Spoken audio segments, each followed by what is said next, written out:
Y'all. Oh, wait. Why am I hearing double? Hold on one second. Why am I hearing double?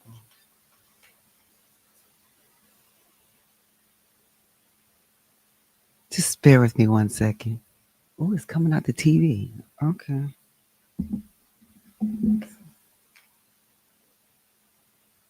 Well, at least I know the mic is working. One second. Okay, we're going to bring this around the back. Hello, everyone. Okay, let me set this audio up right. Okay, so let's do.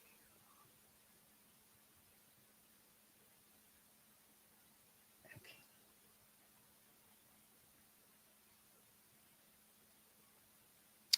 We're just gonna mute this TV. That's what we're gonna do.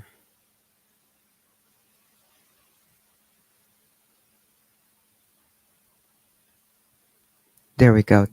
Nope. It's still coming out the TV. I know you lying. Hold on. Testing. Where's that coming from? Testing. I know that ain't the TV, and I just hit mute.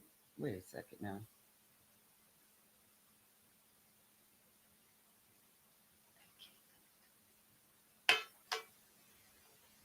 How is this coming up? Lord have mercy. Hello? Wow. Y'all can hear me though, right? Oh my God. Hold on one second. This technology is always doing something. This is so crazy. Ouch, my finger. Ow. That's because I was being ableist and saying crazy. The universe said, don't do that. Ow. One second. Why are you having audio? Oh, I know what it is. It's this phone that is having its audio. So let me internal monitor.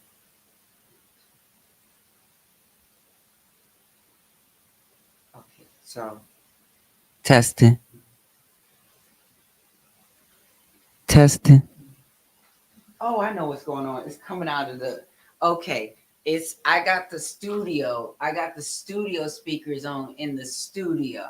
Give me 2 seconds. Here we go.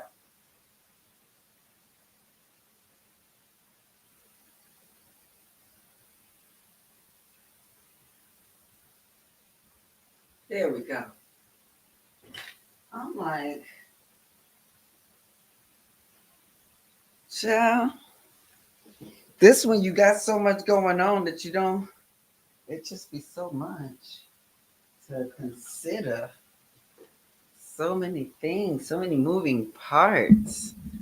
My goodness, welcome to the live stream. My goodness, there we go. Now I'm not hearing double. Um, hopefully everything is still, I think it's still good. Okay. So let's see what the folks are saying in the comments already. Let's see.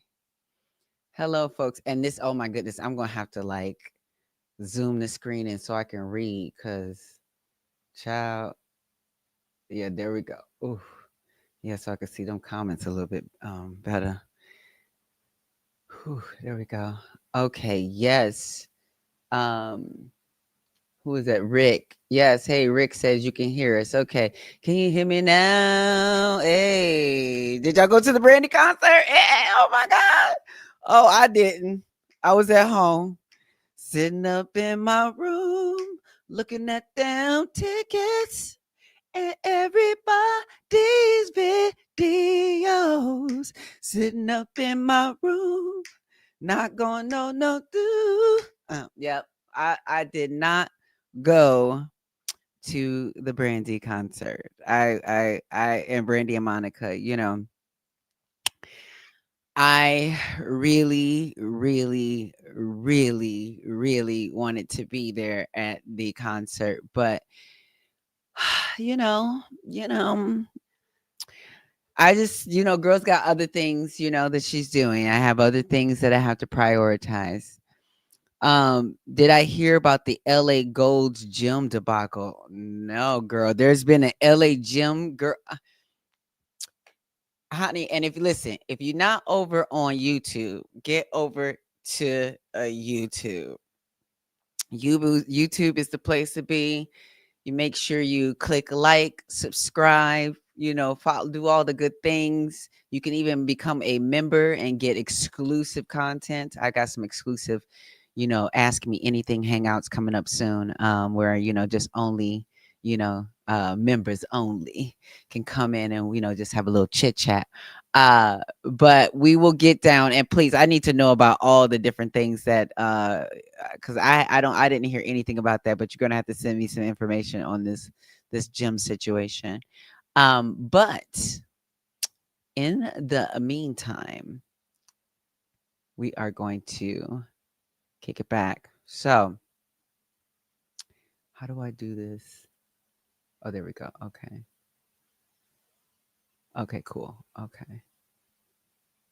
Y'all, this is all new. Some new stuff going on. I'm actually shooting from my iPhone. I don't have my regular camera set up, because I mean, I have them, but the situation is I'm no longer using my iPhones as like phones. Like they're not connected to the always connected to the internet. They don't have no SIM cards in them. I move over to Android. Um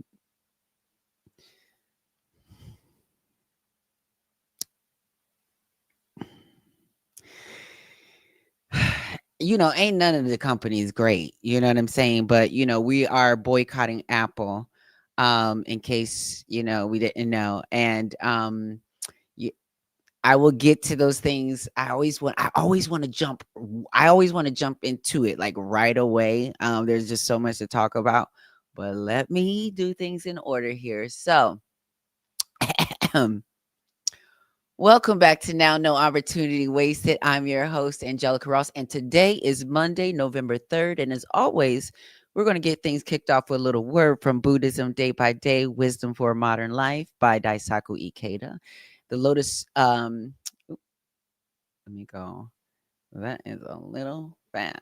But by Daisaku Ikeda. So the quote for today says, quote, "The Lotus Sutra is a scripture to be practiced. Its teachings are meant to be put into action. Our faith and study of Buddhist doctrine are enhanced and given life through actual practice. Nichiren Buddhism is not a teaching of quiet contemplation and meditation. It's a teaching of action. Failing to translate the teaching of Buddhism into action is to go against Buddhism's fundamental spirit." End quote.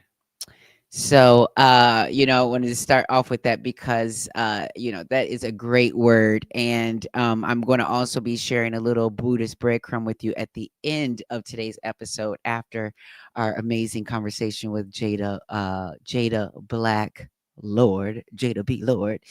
But I definitely I want to just talk about a few things, a few life updates. As well as kind of like pick up a little bit from where I left a little bit from where I left off on one of the last episodes when I was in New York. And I kind of called everybody to the carpet on the things. You know, uh a lot has been going on, and so I'm going to update you on a few things. So first off, you might have, if you've been watching, you might have been listening and heard me talk about this idea and dream I've had. It started with me thinking that, I was going to sell my home, and, the market was great a year or so ago, or two, whatever, two, I don't know, whatever. But I mean, I'm just like literally losing count of time and days and, whatever. But the plan was to sell my home, and I had my eyes on this 5 or 6 acre lot. And I figured I worked hard in life. I deserve to have, I'll take 1 or 2 of them acres, and then the rest I'll use for Miss Ross Inc. Productions and for trans tech development and, what have you, workshops, retreats, you name it. I was thinking about doing this whole thing, on my land, on my 5 or 6 acres, but the market did not, do what the market was supposed to do. And so I was not able to sell my home as quickly as I would have liked to. And so I say, so some of you have heard me, on those last few episodes talk about, well, then I think I'm just going to figure out how to do this now, how to pivot to plan B, and do this now. And so, I have this idea of under my brand Potluck Fire, which is also an idea I have for having these like potluck / open mic events, right? So I've already had like one open mic event at my house that was part fundraiser for Trans Tech that was during TDOR last year. And I invited neighbors, and also coincidentally, Jada Black had catered that party, for that fundraiser for Trans Tech. And so I talked about this on the podcast, and then I received a knock on my door with a certified letter from my HOA.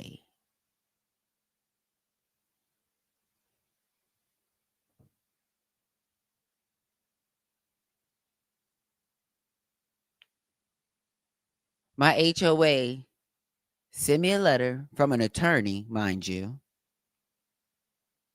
basically telling me that whatever I'm talking about, doing my potluck fire, that website, all that, take that down.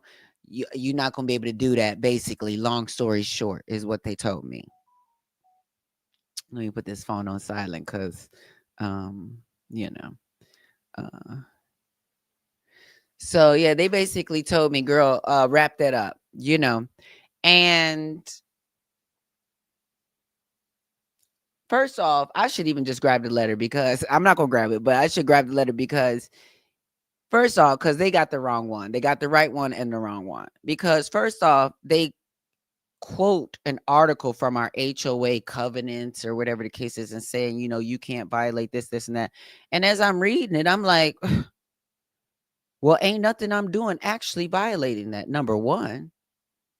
And nothing that I would want to do with Potluck Fire would violate that. If I would have the open mics, they might be once a month. That does not substantially increase the traffic of the thing, on a date, like on a consistent basis and all this other stuff and blah, blah, blah. Like there was just all these different like regulations. And as I read through all of them, I was like, well, I'm actually not violating none of these now, nor with this plan that I would do. But and so my first reaction was actually to fight. Like I started getting heated and I was just like ready to go off because again, they sent me an attorney letter talking about as evidence of a podcast episode where you talked about Potluck Fire. So one of the board members, because they live in the community. So one of the board members watches the podcast. Hey girl, hey, and heard me talking about the situation and basically said and basically sent a letter via attorney to wrap it up and blah blah blah. Then they talk about how they're gonna try to charge me $550 for the attorney fees. I was like, oh no, you're not. And first of all, the reason why you're not going to do it is because I haven't violated anything. Like, not only have I not violated any of these any of these things there, but I have yet to actually put my potluck fire thing into practice that I wanted to. I was in New York for a month doing a stage play. So you jumped the gun, sweetie, You should at least waited till I collected some receipts or had some things going on or did something. But you trying to get me for the idea of thinking about doing it or me talking about doing it. But I said this. Oh, you like my t-shirt? Thank you. Blue Lives Murder. Yes, they do. Um, so my first reaction was I've really been in wanting to like be in this fight mode, especially with the HOA, because I'm like, so you going off some stuff off of watching my podcast.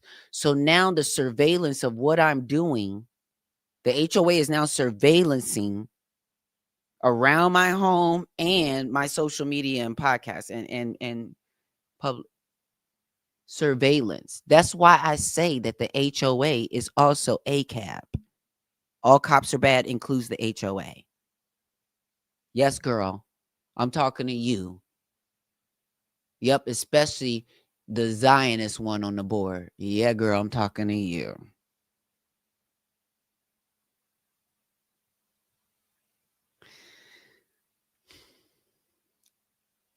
So I decided what was happening is, and so this is what I'm going to show you. I'm going to show you a few things around the Buddhist practice and around accountability.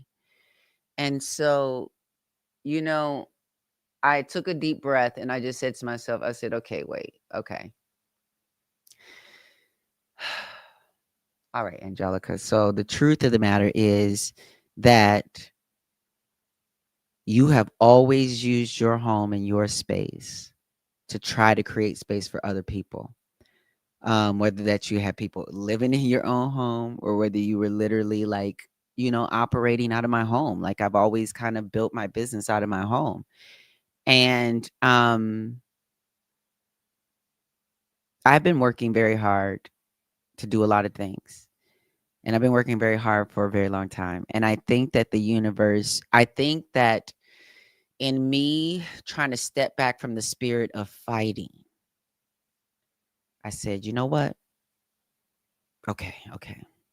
I'm not going to fight. I'm not going to fight, you guys. I'm not going to fight. Because the reality is that I have worked hard for the space that I'm in to create the space to create music, to create this podcast, to lay in the sun on the back patio or to lay on the cloud sofa and watch TV or to cook in the massive kitchen or to be in my just master bathroom, whatever it is, the whatever that I have earned and worked for all these years, my home, this that I've created, my refuge, all of these things. Like it's okay for me to have that just be my home and be my refuge. And I ended up connecting with a friend that I should have connected with a long time ago because we really didn't realize we were here in the same city together. But Charlene Carruthers, shout out, hey girl, and Mary Hooks and them over down at the Murph. So like, you know, the thing that I wanted to do on my acres of land, Charlene Carruthers, Mary Hooks and them, they already doing, at the Murph. They got, co-working spaces and offices, conference room, like this classroom and a warehouse even. They've got like a main room where I could even host a live podcast taping or the where I want to do like songwriting workshops or grow on demand certain things or whatever. So all the different things that I thought about doing in my home, like it's just time to separate things more. It's just time, you know. Um it's time to let home be home, especially now that I have a man in my life that I want to build a home with, you know. Um so and we both work and we both give to community very a lot. So we are going to need those boundaries. We're going to need that separation. So I decided to just let go of the fight. Um and say, okay, you know, I'm going to still do what I'm doing, like I'm doing right now, doing my podcast in my house. You know, I'm gonna still have a Christmas party or something when I come back. You know, I'm gonna still live like I paid a lot of money for this house. Like, you know what I'm saying? Y'all not really gonna police me like that. You know what I'm saying? Like, that's wild to be in a HOA and have them really trying to tell you what you can. Girl, bruh. Like, I'm so, ugh, come next. I just, child, mm-mm. I'm not gonna rip them up right now. I'm not gonna rip them up like this. Nam yo ho ring a yo, nam yo ho ring a yo, nam yo ho ring a yo. Okay. So also, you know, in that same light, I want to update and talk about that whole situation, you know, like I said, where um the bone collector brought a bone to me, you know, saying that well, again, I'm going to I'll dig back into that after my conversation with Jada. um I also want to say shout out to the girls over at Femme Queen Crazy Sexy Cool. I had an amazing time with you all over at your podcast. If you haven't seen that episode, make sure you check out that episode. It was hilarious. It was fun. I was selling lots of chocolate skin and just big blonde bodacious hair. It was lovely. Um, so yes, love you girls. Thank you so much for that. Also, Freedom Riders. Oh my goodness, I finished this play, Freedom Riders, in New York at the Harlem Stage. I'll talk a little bit more about that after our conversation. Also, I got my passport updated, so now my passport has been corrected. I sent in all the like I had to sign some attestment that Trump was on some bull crap or whatever, you know. And and you know what it was too is it's a gag. The universe is a gag because if I look at the old passport, the one that had the M on it, if I look at that photo and I look at this one, the universe was reading me. Like the universe said, now Bish, you just pulled your hair back, didn't put on no makeup. You in a Adidas track suit and you look tired in that picture. Bitch, redo this. And not only is going you redo this, I'm gonna give you some incentive to redo this. And I got, you know, it was incentive. So a bitch was in New York. While I was in New York, I you know, slicked the hair back a little bit, you know, had the blonde curls going down to the shoulders, you know what I'm saying? I had a little red, you know, dress on, red lipstick, a little light makeup, a little light beat, and now my, you know, passport looks lovely and it has a F female gender marker on it. So now I'll be able to travel the world and not have to deal with any issues unless people just, you know, trying to you know, you know, trying to you know, get an autograph, you know, get a selfie, and you know, and I'm like, oh, please, no pictures today. I'm just traveling. It's been 10 hours. I'm trying to go to Africa. I was waiting on baby, you know, doing all that. So yeah, yes, yay, I've got that situated. Um Someone says, wait, did I was I able to put it on there? There we go. I'm facing transmisia from my property management myself, fighting to just get their darn maintenance folks to use my name and pronouns. Ooh, Rick, child. Yeah, yeah. I mean, that's a lot. That's a lot. But, well, child, Godspeed on that. You know, I wish you all the luck on that because especially when you're in those situations, they feel like they're just not obligated to respect you at all. Um, let's see. Let me just make sure I got through all the updates. So, oh yeah, also, so yeah, so I got the passport updated. So I will be going to Africa. I will be, you know, going to various places in Africa. Um, I'm going to try to stay off of line to like not be updating exactly my whereabouts, but and I'm going to try to stay safe, and I'm going to try to make sure like my management and family and certain organizations and whatever know where I'm at all times.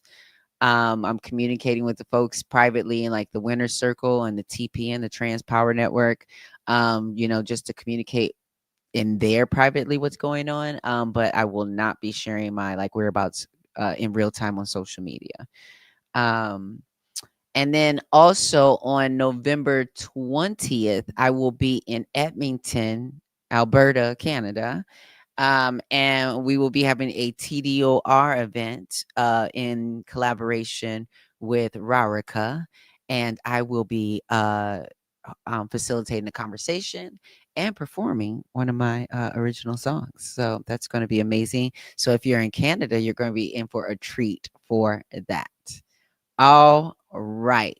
So next up, I recently caught up with my friend and multi-crowned beauty queen, Jada Black Lord. Jada has an incredible story that is just inspiring and touching and uplifting. And I think, hopefully will resonate, I think, with anybody, but especially to other Black trans women out there who have had very difficult beginnings. So take a listen. Welcome back to Now No Opportunity Wasted, baby. I have got a beautiful, bodacious, talented guest with me today. Please welcome Jada Black. Wait, hold on, wait. Because I know you by Jada Black. But there's a recent addition. Yes. Can you tell us about that? Yes. Jada Black Lord. That's my new entertainment name. Well, where did the Lord come from? It's so funny. I'm in the house of Lord. Exotic is my father. Yes. And so Raquel, of course, yes. We were just talking about Rock'em Sock'em, Raquel Lord. I feel you belong in that family. I could definitely see that lineage there. Okay. Were you in a family before? Like I'm also in another family too, so I'm in the House of Alexander as well. Yes. Okay. How long have you been in that house? Like 3 years. Yeah, like 3 years. So are you new to the ballroom scene? Are you new-ish? Have you always been around? The pageant scene, you mean? Well, I mean, I guess so. So let's clarify that actually, because I feel also when we talk about houses and we talk about families, like I am a Ross. Okay. I come from the lineage of Tracy Ross, Tommy Ross. Okay, I didn't know that. Yes, Tracy Ross is my mother. I did not know that. Yes, absolutely. I love Tommy Ross. Yes, and Tommy is just continental royalty. Yes. So when we came across Pose and we're doing Pose and things like that, and we were talking about the ballroom culture and houses, I felt like we were talking about the same thing, but it was more so a focus on the ballroom versus the pageantry. Okay, gotcha. Are they the same thing? When you say so, because when you say I'm in a house, like, is it a pageantry house? Is it ballroom? Is it a little bit of both? Well, right now, I would say a pageantry house, because in a ballroom scene, I came out of ballroom scene almost 10 years ago. Just a little history. Okay, but when I first came out in the ballroom scene, I was in the house of Escada at the time. Escada was a bad house, right, baby. From Chicago on down to Atlanta, and then I was in Milan, and then I was in the house of Lavin. So, but right now in the ballroom scene, I'm a 007. Okay. And I've always walked facing the ballroom scene. I walk realness, and but you're not a 007 for long, is the situation. Right. I mean, Yeah, you're going to be making your debut soon. Of course, I'm always making hot. Yes. So, okay, so let's rewind a little bit, because this podcast is all about no opportunity wasted. And the thing is that in this current climate that we are in, that is so anti-trans, it's all these attacks, all these bills, but I think you may not be as old as I am, but I think you've been around a while. I have. So I think sometimes what the ones that are coming behind us may not know or understand is that things have always been hard and difficult. They have never really been a time when it was great for us. Right. You know, so that Make America Great thing don't really include us. What was it like for you in the what was the challenge? Was it a challenge for you in the early days coming out? Because you also have a twin. Yes. And so I would feel like that would make it even harder to come out as trans. Yes. For me, just a little bit of background. I'm originally from New Orleans, Louisiana. Yeah, we hear it. Yes, thank you. And I'm from the St. Bernard and Lafitte project in New Orleans. So I grew up in like urban neighborhoods. That's the 7th Ward and the 6th Ward. And my upbringing, I felt like a lot of people try to tell me who I was before I even knew who I was. Like one of the things I do remember a lot of people used to say, this. You'd be like, that's the girl twin and that's the boy twin. Now mind you, I was not a little girl. I was a little boy, obviously. Right. But they saw it. They saw something in me that I did not see in myself, if that makes any sense. Now, a lot of times when people see those things ahead of time, they try to beat it out of you or whatever. Did you find that, or was it supported? And oh wow, oh wow, this just took me by surprise. So this month, actually, on the 14th, it makes my dad was murdered, actually. And that's something I don't talk about. How many years? My dad was murdered in 2001. Wow, in New Orleans? In New Orleans. And one of the things that the challenges that I face with my dad is my dad was a drug dealer. And what comes with the lifestyle, you know, it comes with like a hyper masculine lifestyle. I'm getting emotional. Yeah, no, girl. This is the first time I've ever like said this on camera.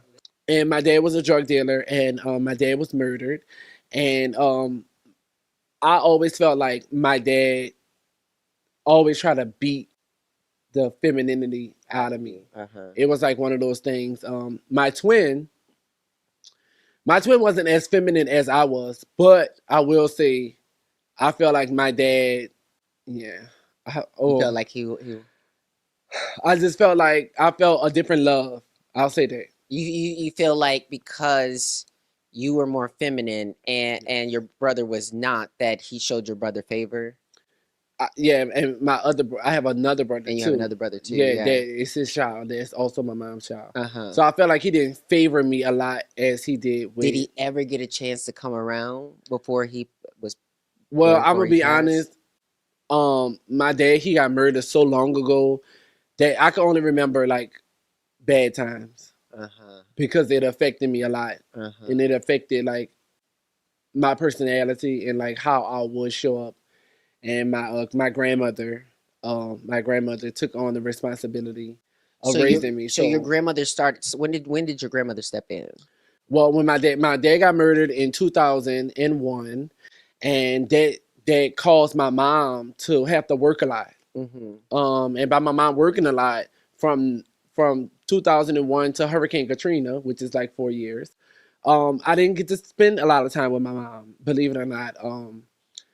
My mom, every time I saw my mom, she would sleep in bed for like 4 years. You know, that's something that always breaks my heart, because my mom, she took on the responsibility of really being there for her kids. And I love my mom too. My mom is so supportive. And then she needed people to be there for her. Which was my grandmother. And my grandmother, she had diabetes. And so my grandmother had one leg. So she was showing up with one leg. And she did a good job, because my grandmother taught me everything that I know. And that's how I started my business. And that is based around my grandmother. So so your grandmother taught you everything you know. So you're saying cooking wise? Yes. Oh my goodness. Yes. So your grandmother's from New Orleans? So my grandmother is from Bunkie. So, where is that? And that's Louisiana? Yes, girl. It's country. Girl, it's like Bunkie. Bunkie. You said Bunkie. Bunkie. Okay. And it's right outside of Alexandria. Shout out to my family too in Alexandria. I got to see them for the first time since 1997 last summer. It was the family reunion, and they embraced me and they loved me. So yes, but my grandmother, she's from a very small town. It's so small that my aunt still pick figs and make jelly out of it. It's like crazy. But my grandmother, My grandmother ran away when she was like 16, and that's how she ended up in New Orleans. And then she had my mom, and my mom had me. And so in your cooking, in your is legacy. Yes, like she it's taught legacy. you everything. Everything. Because I've had the pleasure of having you cater a couple of my events. Yes. And my goodness, everybody just is always everything is just so flavorful and tasteful. So how long have you had your business? I've been having my business since 2017. 2017. Yes. So let me, you girl, you're gonna make me do some math for 2025. So about 8 years. You notice I haven't been counting. Right. I'm not counting on exactly. So about 8 I want years. to be like, this bitch can't count. Listen, girl, I have to sit up here and be like 1 carry to 2. Yeah. But so what were you and your brother always doing that together? So originally around the time when I met you back in the days, I originally started the idea just by not having money and trying to survive as a Black trans woman. That's how I literally started my business. Wow. And that was in 2017. And then the more popular I got, the more it grew. And then my twin got on board. My twin actually was doing desserts. Did you ever find any challenges with your business and being trans, or did you go to like the community as your customer base, or how, like, was it ever an issue with you being your own entrepreneur as a trans person trying to make money? Believe it or not, I think a lot of people don't know that I'm trans. I know, girl, I get that, because you just be pulled back and just I mean, I guess if you know me in my everyday life, because you know me in my everyday life, I don't be this done. No, you just be pulled back. I be like pulled back, but even like done, everyday, girl, it's giving unclockable. Yes. But in my everyday life, I'll be like pulled back, like no makeup, just round away everyday type of girl, and I think that comes from me being from New Orleans. Like we don't need to do all that. Like if it's, where there's water, there's fish. Ow! New Orleans is surrounded by bayous, absolutely, rivers and lakes. So absolutely, where there's water, there's always fish. Absolutely. Period. Wow. So talk to me about when your brother joined in on it, and has your brother always been supportive? Because you talked about like how your father struggled to accept you. What was your brother's point of view during that time? Was he always supportive? Well, I feel like we were so young, so I feel like I can give you an incident. Okay, so recently, I think my brother was trying to crack a joke about like how my daddy used to chastise me. And then my twin said, well, I don't think that's funny because I think that affected Jada as a child. And, you don't know how that made her feel at the time. And when my twin said that, it made me realize that he shows up for me in spaces that I'm not even in at the time. So, wow. We do got to love people who show up for us. So, wow. Do y'all, I mean, y'all twins. So do y'all have like a connection? Do y'all ever feel things with each other or have any kind of sixth sense with each other? Well, I'll be known when my twin not in a bad mood.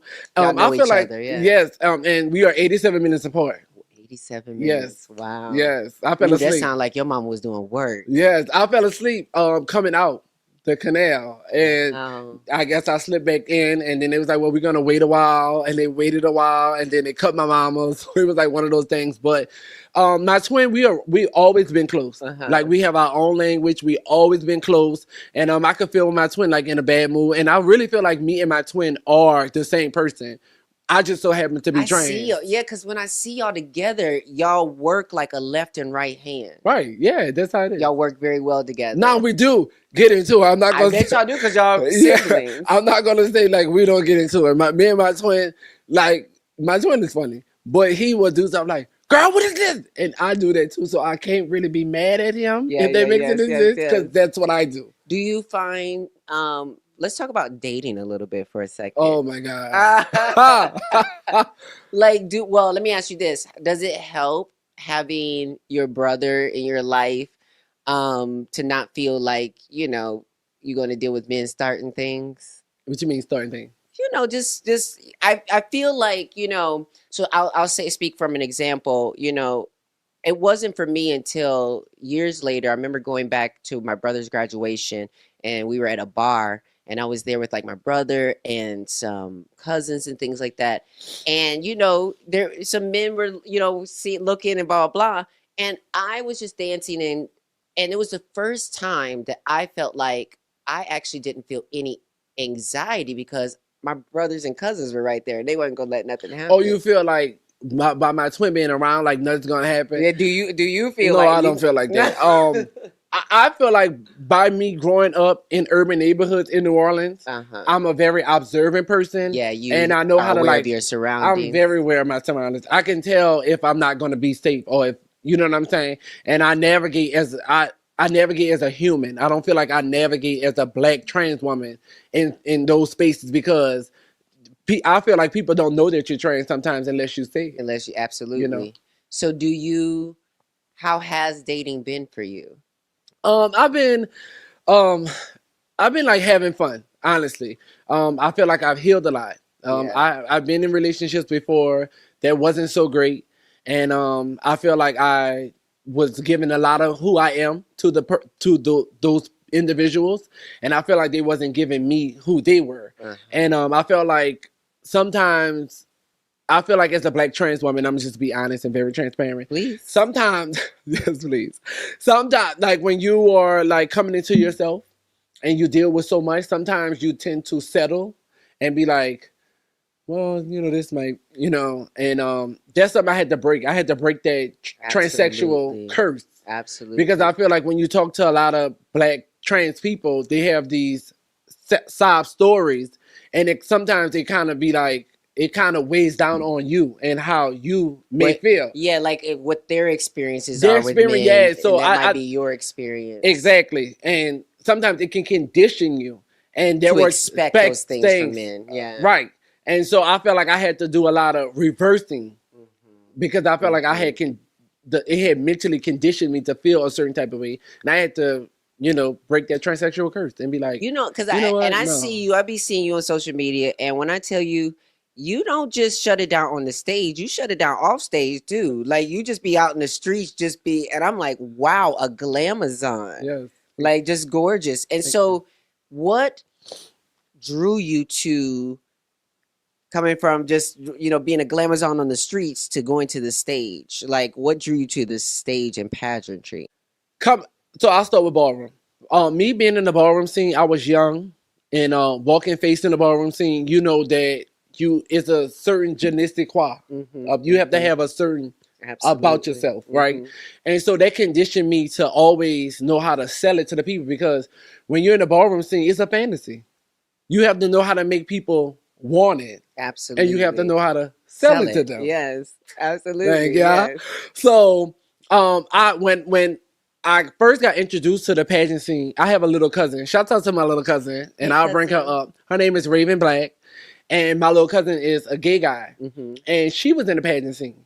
And I was just being like a big cousin and supporting her, showing up, and it's very important to show up, especially with your little cousins looking up to you. You want to show up and be there for them and cheer them on. Absolutely. I didn't know what I was looking at. I'm going to be honest. I didn't know what I was looking at. And I went there and my cousin was like, maybe you should compete. I'm like, girl, I'm not doing that. Being fish. I'm like, girl, I am not doing that, girl. Please stop asking me that. But I guess me showing up, everybody was like, why you don't perform? I'm talking about for a year straight. People were asking me why I don't perform. And I was like, because I don't want to. And my friend had a grand opening. And she was like, maybe you should come do the show. And I was like, I'll do it for you. I don't know why I said yes to her and not my little cousin. I guess it was in New Orleans. I posted the flyer. My Instagram went crazy. I'm talking about everybody was like, I'm coming. So I got so nervous. Oh my God. And I did it for the first time. I made like $1,200. Yeah. The first time I performed, I made $1,200. Wow. Roses, gift cards, $50 bills, $20 bills. I was like, wait, do you do this every time? I was like, is this something that always happen? Wow. And I performed one time in New Orleans, and then everybody kind of saw it and was like talking about it. So before I even got to Atlanta, shouts out to Christian Lord, that's my brother. He was the first person to put me on the show. Wow. The first person. Him and Trinity Bonet. Yes, I love Trinity K. Bonet. And they put me on the show, and they gave me like the grooming. And then I started doing the talent show at Stars of the Century. Wow. And I won. I did Selena Johnson, I'm Your Woman, The People Live. And from there, I just started getting like my notoriety. And I did my first pageant, which was Peach State, and I won my first pageant. Wow. I So won. your first show, you made $1,200. Yes. Your first pageant, you won. Yes. Peach State, plush. I think the universe was trying to tell you something, honey. Right. Yes. And then I did North America. So right now I'm the reigning Miss North America Supreme. And that was my first national pageant, and I won. So you just collecting crowns. I'm a winner. She said, Diana Ross, I'm a winner, baby. Yes. So Yes. you won all of these titles. Yes. Is there another? What's the next title you've got your eyes set on? I have my eyes set on something amazing. I can't tell you. You can't tell me yet. Okay, we'll get the update. We'll circle back for the update. But you are always I know you always have your eyes set on that. Yes, you know your sister. Yeah, yes. It's always something in the oven, and I would never let the cold drink go flat. Period. I love that. She'll never let the cold drink go flat. So I want to ask you about the pageantry, because I come from also the pageantry system. Like, again, my mother's Tracy Ross, Tommy Ross, all of them. And, I'm a girl of a certain age, so I've been around a long time. Why do you keep saying that, Jelly? Because, I'm 44 going on 45, girl. You 44 years old? Girl, don't act like, yes, girl. Why you say you act like you don't know, Jelly? I'm only 34. I did not know you was... Yes, what you think I was your age? Oh, well, you want me to say yes, I'll say yes. You don't have to say that, but okay, I get it. But you was, gagging at the 44. No, I did not know you was 44. I'm 44, girl, going on 45. Sagittarius. Yes, absolutely. Like me. Down. Yes, you're Sagittarius. December 6th. Down. Oh yeah, so yes. Down. Okay, got you. Word. So I was in the pageantry system as well, but when I came up, it was also known to be a little bit of a catty space. It's catty. It is catty. It's very catty. So like, I've heard of stories of girls putting glass in girls' powders, girls like messing up girls' dresses and things like that. Have you ever experienced any? One of the things that I experienced, I felt like me coming into the space, because right now I would believe that, I'm one of the newer girls and one of the hot girls out, especially like in my division, the plus size division. Yes, come on, plus girls. Yes. I believe, because you're how tall are you? I'm actually 6 feet tall. I'm wide in the hips. Yeah, my stomach is flat. Yeah, those. But I think the only thing that I would experience sometimes, I feel like they'll put you at the end of the show because they know that people gonna break it up. Right. So like those little things. But I pretty much get along with everybody. How I navigate in the space is I if I don't know who you are, I'll introduce myself. But one of the things I learned early on in the scene is I don't get too personable with people. People who don't know me in real life don't know that I'm actually like to myself. I'm one of those type of femme queens. I'm to myself. If I love you and I like you, I'm gonna talk to you. I'm gonna check on you. I'm gonna text you, and we'll catch up and hang out. But if I don't know you that well, I'm still gonna be pleasant to you, but I'm not gonna be as personable with you. And I realize that keeps me that keeps my sanity, and it keeps my peace. Absolutely. It keeps you out of the fray of all the drama and stuff. Right, because it be like a lot of drama. It really do. I mean, I'll be like, some of these people are so petty. Oh my goodness. Like they be like, oh, I don't like her stockings. They're the wrong guy. I'm like, girl, why is that important to you? You know what I'm saying? Or want to talk about pageantry. What is your favorite thing about doing pageants? Like, because you can't force any, like, there's some people love it. You couldn't force people to do a pageant. Like, for me, it's so nerve wracking. Like it's been a. But you're always gonna be nervous. So you're always gonna be a little bit. Yeah, nervous. you always. It's like walking into a movie set. That's how do you stay confident when you are that you're being compared to all these other girls? Oh, how do I stay confident? Because I know who I am. Who I am as an individual, and it's not even just being an entertainer. Like I have confidence. I carry that with me. There's no other Jada. There is no other woman like the Black Beauty. None. So what are your favorite types of songs to perform? Do you have like a go-to number? Oh, yes, indeed. What's your go-to number? My favorite number to do is Tamia, Tell Me Who It Was. Baby, when I tell you, I break that down and the people be all. I think I in. actually seen a video. Yes, when I had that black baby, the people was like, oh my God. like, I like the Tamia, tell me who it was. I actually recently performed Coco SWV. I saw that too. When Because I you perform, give Coco shouts out to Coco. And believe it or not, that's how I met her. People would mention her on Instagram, be like, "You look just like the girl Jada." I mean, everybody say I look like Coco from SWV, and I think that's a compliment. That's a huge compliment. She is gorgeous. She is, and she invited me to. She did Essence, no, that was Zulu Ball. She did Zulu Ball in New Orleans. She gave me backstage passes. Oh my goodness. To hang out with her and the rest of the SWV. So so shout out to Coco. And you have photos from that? I do. Oh my God, we'll have to show the photos from that so we can see that. That is amazing. So when we talk about no opportunity wasted, and right now in this current environment, you know, the government is doing all that it can to make sure that we don't get to have nothing, can't experience joy or what have you. During this time, how do you stay hopeful and focused on living the best life you can live?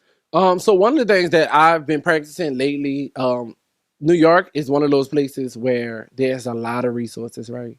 There's a lot of resources for Black trans people. So you just moved to New York, right? I did. Yeah. And I don't think I'm gonna be there that long. But I also can't move around right now because I don't know what's going on with the government. Absolutely. So I don't want to just, because I do miss Atlanta.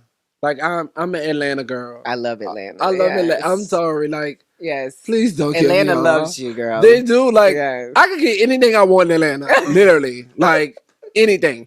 But how I've been staying afloat, just God. I always keep God first.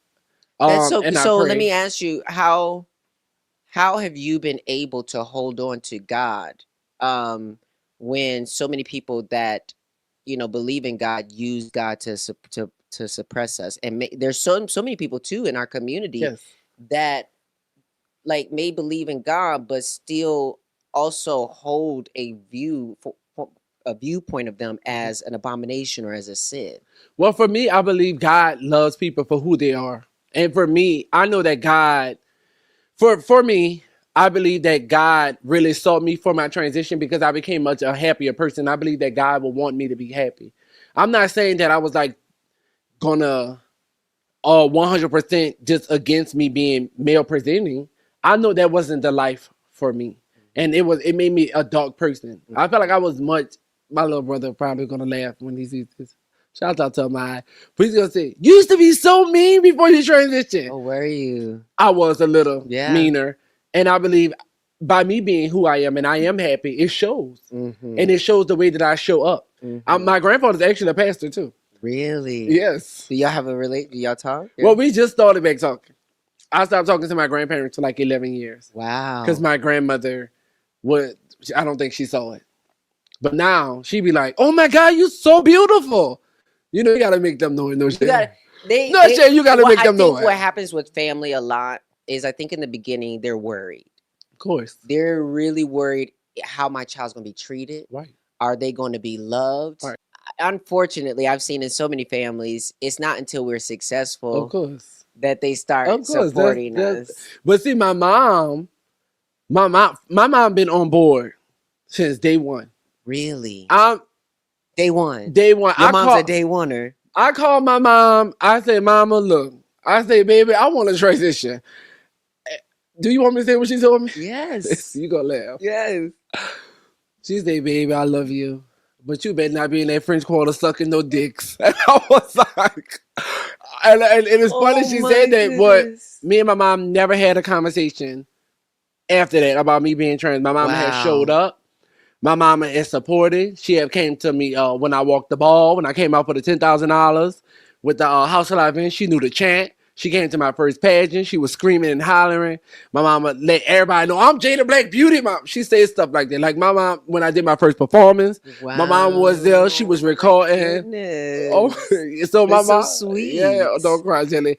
My mom is the most supportive person in my life. But so with your mom being a day one, with her doing all of that, like and supporting you, I think it's really interesting that she said, you better not be in the French Sucking no Quarter dicks. sucking no dicks. Because I think that's really interesting because, one, that means she had some awareness Right. of what another path could be for you. Right. And, because when I came out, unfortunately, with my family being so religious and everything, I was like pushed away and without support. Right. Without that kind of support, so many of us end up in sex work. Right. So I think that that's a really... Let's not get it twisted. Yeah, it wasn't perfect. No, I did not have a perfect transition. Right. And I don't even want that to be put out there like that. Right. That I had a perfect transition. That is right. But she was supportive. supportive. But my mom was supportive. Yes. And I think what my mom know about me is I'm a hustler and I'm a go-getter. And my mom know that I would never let myself be without. You know what I'm saying? And my mom know that I'm not going to do anything crazy. But my mom know Jada is going to make it happen. Wow. Whatever she got to do. So I don't think my mom will worry about me at all as a black trans woman. My mom know that I'm going to make it happen for myself. She know I'm going to keep myself safe. My mama know that I don't invite people into my house at a certain time. Like, I remember one time this guy invited me to go canoeing. This guy invited me to go on a boat trip, and my mama spazzed out. Like, she went, she was saying, bitch, you'll never knock my baby in her hand in the water. She was just, saying funny stuff. Wow. But my mom was like, she don't, and like recently, my friend asked me to go on a boat trip, and I was like, I can't do that. And he was like, why? I said, I'm about to call my mom, and she gonna explain why. My mom was like, oh, my child ain't doing that.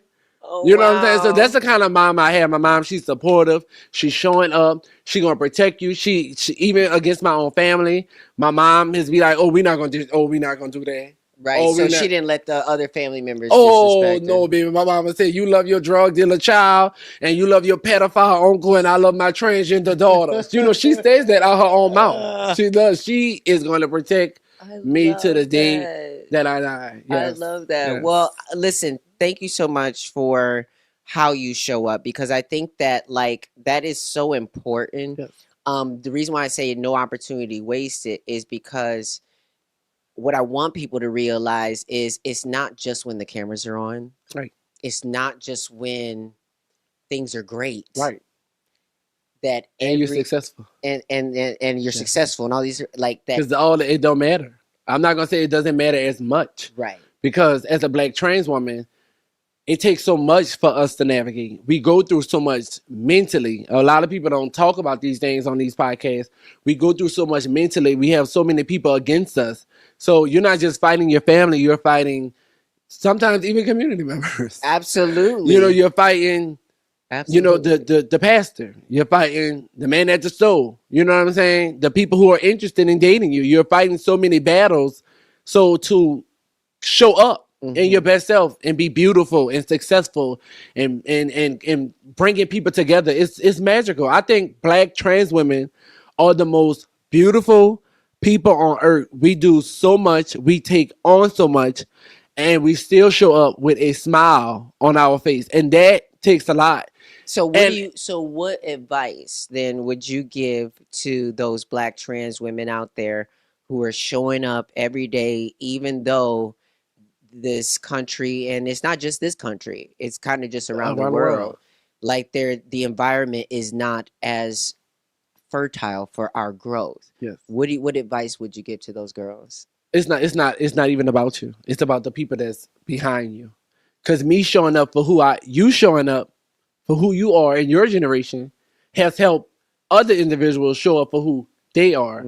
Me showing up is showing up for the girls who not only look up to me, but girls who are in a generation behind me. I know that me being a black trans woman that's in the ballroom scene and have my own business and the pageant scene and all that, none of this, it is because it's for me.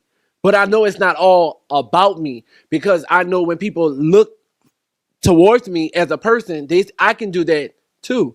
I've seen a lot of black trans women start selling food since I came out. And I think they gave a lot of black trans women courage to be a business owner. I remember when I was selling real estate, when I first started selling real estate, way 2005 or something like that. And as a black trans women, especially, it was like nobody was in the space, and I was giving tuna down in the office, like nobody you knew still give to them. Thank you, thank you. You know, but nobody was clocking tea in the office.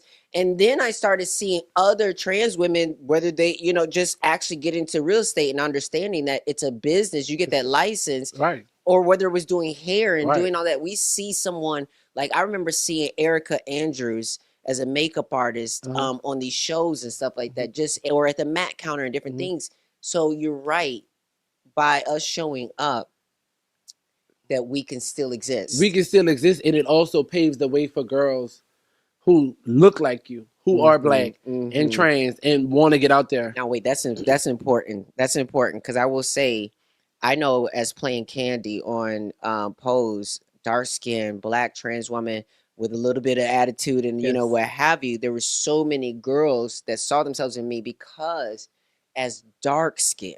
Yes, and you know what that's like. You know what's crazy? You know we met on the stand-up post. I know you remember. And it's crazy because I don't think a lot of people know this, but Angelica was on the balcony, and I was on the bottom floor. And Angelica looked down at me. She was filming, and she looked down at me, and she was like, "You are so beautiful." I remember you telling me that, and I was like, "You are too." And we laughed, but that very moment we connected. And that got us to this point. And I've catered for Angelica. And I mean, I could text Angelica and check on her. And hey, thank you. And I appreciate when you do that as well. Because I just be in here just working and doing all the things. I'm trying to build a dream here. But like when I'm building those things, I look to my left. And for the past 2 trans tech summits that I've had, you've catered those events. You know, I always reach out to you and you always deliver. Girl. And I flew. Back to Atlanta. I didn't just come up the street. I actually got on a flight. That last one you flew. I flew to Atlanta to make sure I catered the event. Because that's when I show up. I want to be, and I'm always on time. Yes, she is. I'm always on time. And the food be popping hot. And Angelica said we're gonna film for 1. I said I'm on my way. I'm actually 5 minutes away. So I always show up on time. But I think it's important that we not just show up as friends or anything like that. We just show up based on we all want the same thing. Absolutely. As a black trans woman, we all want to be successful. We all want to love on each other. We all want to celebrate each other. And I think we are much better together than we are apart. We are. Listen, I love the idea of main character energy and all of that because, you know, we all have to have a little bit of that in our lives. But it's not always about you. But sometimes the girls can get into a space and it's all about them. They can't have people around them that compete with them or that shake the table. It's like, no, like everybody around me can eat. Yes. What the thing about it is, and I've been saying this a lot on Instagram. If you feel like you have to be the main character all the time, me personally, I don't want to be friends with people like that because what it is you're showing up selfish. Because if you feel like you have to be the only beautiful one in the room, that means you're leaving no space for other people who are beautiful too. And it's okay to know that you're one of them. You don't have to always feel like, oh, because I'm going to go and you know how it is.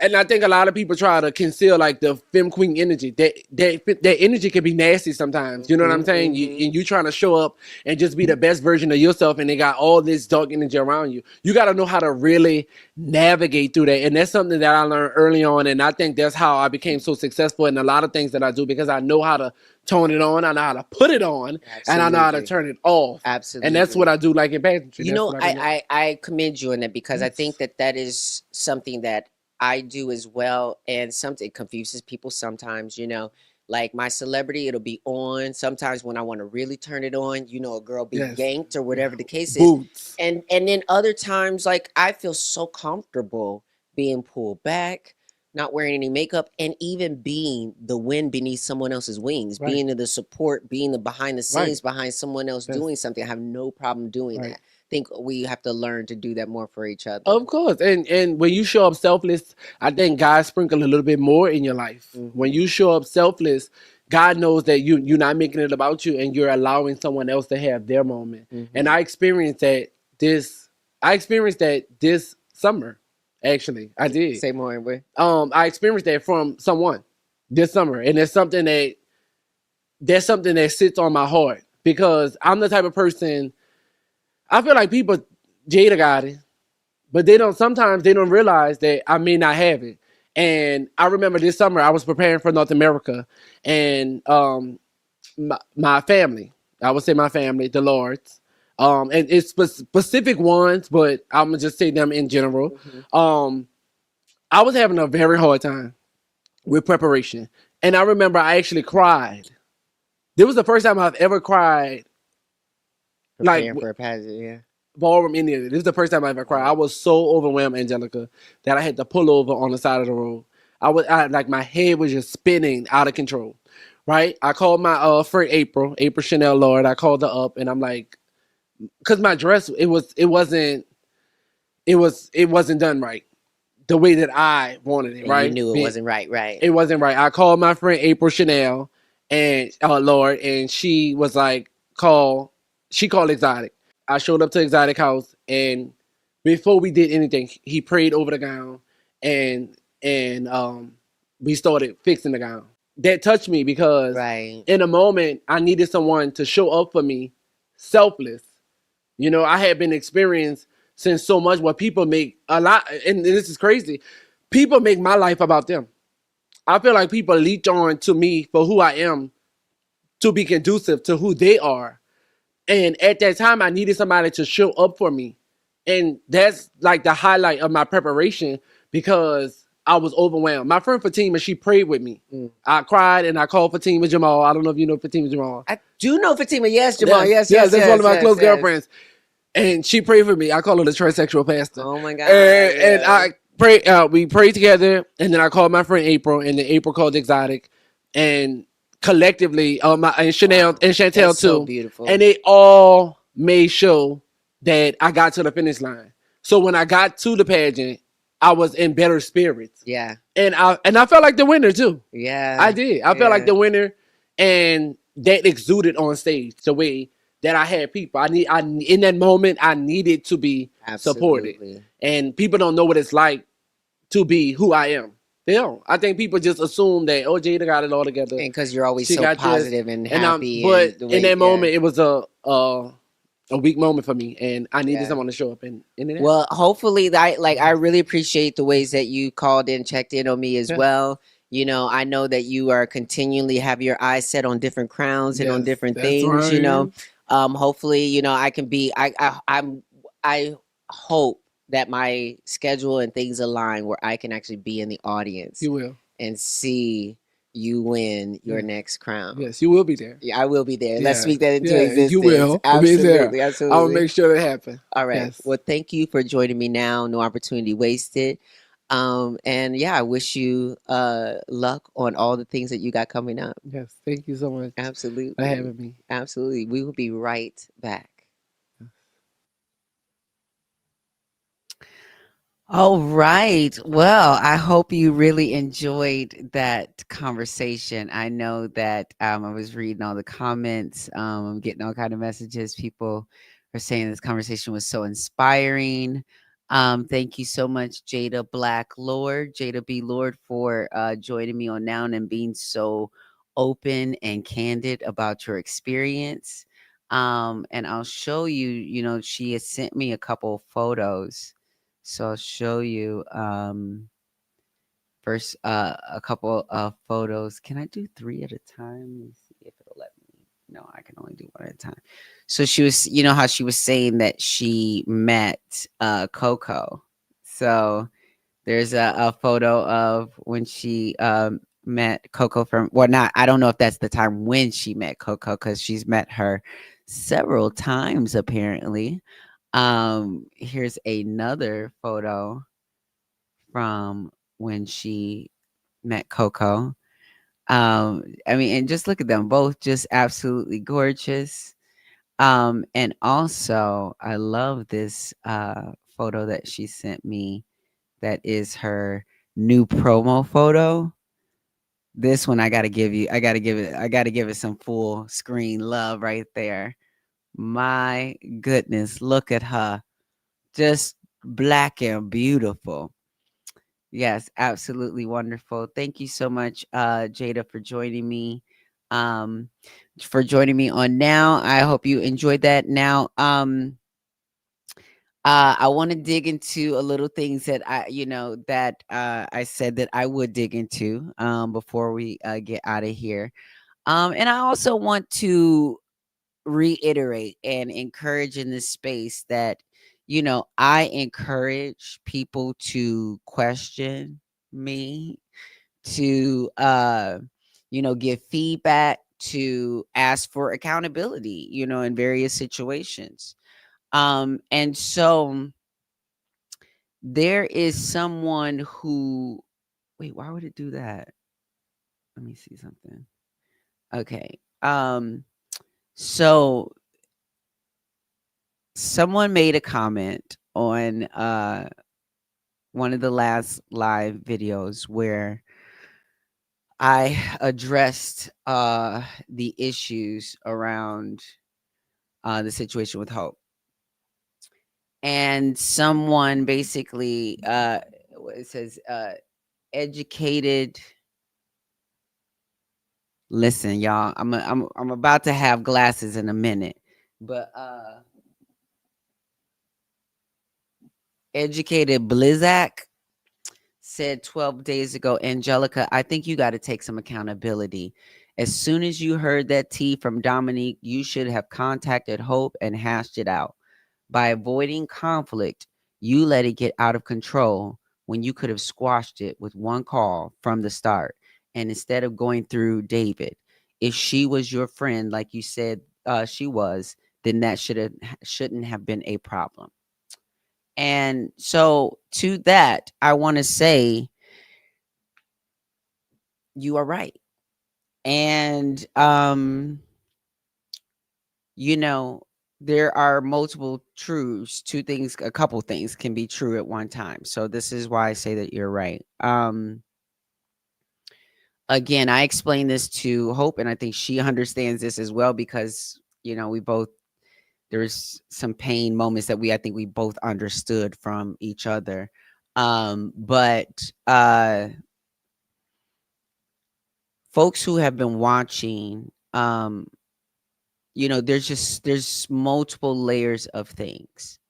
And so, but folks, so I'll say the most obvious thing. Folks who have been watching know that I went through not just losing jobs and opportunities, not just that or whatever, because as that was happening, I was already starting to shift my life around so that I could deal with making different kind of money, different levels of money. So I had already been preparing for that once I had walked away from saying I wasn't really messing with Hollywood like that. So that wasn't the shocker. The shocker was as I was going through all of that and really needing to work every single job that came across my desk, um, basically a year ago, almost a year to the date. I did a speaking engagement. I did 2 speaking engagements back to back. And basically things started happening where we weren't getting paid on time from the speaking agent. So just as you know how things work, you have a speaking agent and you have a manager and all these things or whatever. So the agent was like, oh, something's going on with the money, whatever. Oh, the deposit will be, whatever. So I get the money for the one speaking engagement and I'm able to pay things down and do things, because I had an assistant, but I eventually had to let them go because I just could not afford to keep folks on or whatever. And so then I do the second one. I pay my hairstylist. I bring my hairstylist with me. I and they provided a little extra budget for that. And then so I do the speaking engagement and then I never get paid. But I've already paid like assistants, I already paid the hairs, I've already paid everybody. And so we're talking about I don't know if you really can feel me when I tell you this and understand me when I tell you this.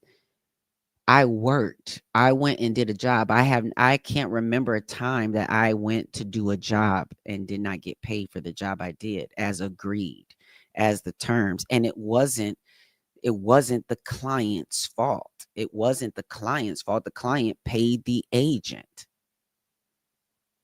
It's the agent who's saying someone defrauded them and took the money out of their account before they had a chance to give it to me. But then, we find out through the course of litigation, through some court stuff and all kind of things that, they just weren't fully upfront with us and didn't tell us the full truth about how that money came in and when it came in. And so they messed over my money. And basically, it's now a year later and I still haven't seen that $40,000. And that is what has really disturbed my life. That is what the main thing that has disturbed my life. And so when that happened, I went into people around that time, like I was like, when it first happened, it was like I felt like I went into a catatonic state. Like when my management told me that I wasn't getting paid and I had already paid things, I got credit cards, I got stuff happen, my mortgage about to go, like, and it's like, and so it's not clicking with me because I'm like, that's a large amount of money and they're just saying it's not coming. And we don't know when it's going to come, if it's going to come. And it's a year later and it still hasn't come. And so that screwed everything up. Because I'll tell you right now, if I had that money right now, I wouldn't. The way I worked my butt off to be where I am right now without that money, but if I had that money right now, so let me talk to you a little bit about this Buddhist practice. So, we practice Nam Myoho Renge Kyo, the thing behind me. We chant and we practice so that we take responsibility for our lives. And we say taking responsibility is the ability to respond.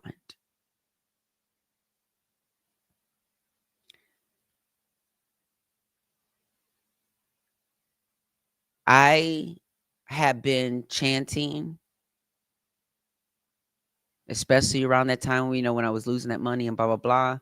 And just there were certain things, there was so much going on in my life, so much loss, so much. But that was the major thing that was it was just like a gut punch. And I remember Jimmy, my Buddhist friend Jimmy, comes over and she's chanting with me in front of my Gohanzen. And she can hear that I'm struggling to chant because there are tears in my throat. Like, and I, I'm just like, and she stops and she's just like, Angelica, let it out, and, she's like, if there's any place to do that, it's here. And, I was just chanting in front of the Gohanzen and I was just like, almost like screaming at it because I was like so angry. I mean, I was calling this dude. I was online on Threads, like going off. I was so like, and this might have been before I was like regulated on my ADHD medication. I don't know, but like I was so angry because I was just like, I worked for this money. What do you mean I'm not? And this white gay man is just living and whistling Dixie every day and just. I mean, I'm sure things aren't like life isn't great for him in this situation, but so this was also around the time that I was dating in my previous relationship that I was dating, the girl that I was dating. And, I gave her what I could, but my capacity had been injured at that moment. My capacity had been injured. I don't know how I was doing all that I was doing and the different things that I was doing, but my capacity was injured. I think every other day or every other week, or just it would hit me like a wave again. And I'd realize that I'm struggling because I don't have the money I worked for. And like, it would just hit me like a wave fresh all over again. I'll be so mad, like so angry.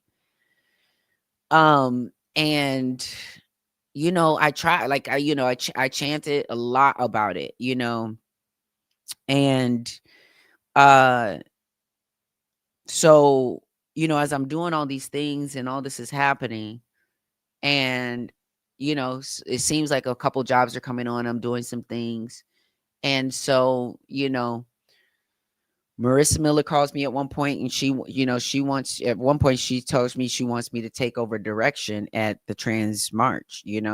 She was saying that things were not great under the previous direction with Hope. There was drama on Instagram where Hope talked about her taking their Instagram account and all this kind of stuff. It was just like very weird stuff going on. And she was like, I really think that you could take it in another direction, blah, blah. But we didn't end up doing that. And she was like, but I still want you to come. There's going to be, World Pride is going to be partnering with us with the Trans March.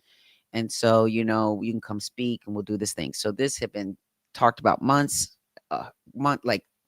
just way ahead of time. And so she connected me with the folks, my management. I connected her with my management so that they could all do the paperwork and figure out all the things. So that was all going along and doing its thing. And so as this all was going down, the first message that comes in is from Marissa.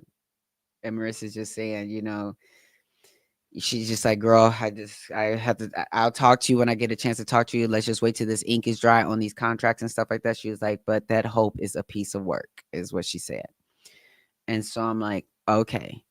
Then the next thing, I know is that, Dominique tells me that she has something to tell me, but she was going to tell me at her birthday party, when Monroe is there. Monroe, somehow they were, involved in it together or whatever. Now,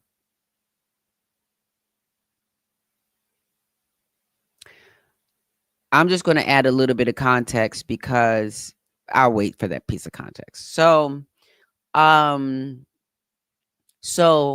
I go to her birthday party and go over to her house, now mind you, now after I didn't talk to I've talked to Monroe, and after I've talked to them, they're saying, oh, remember we were telling you about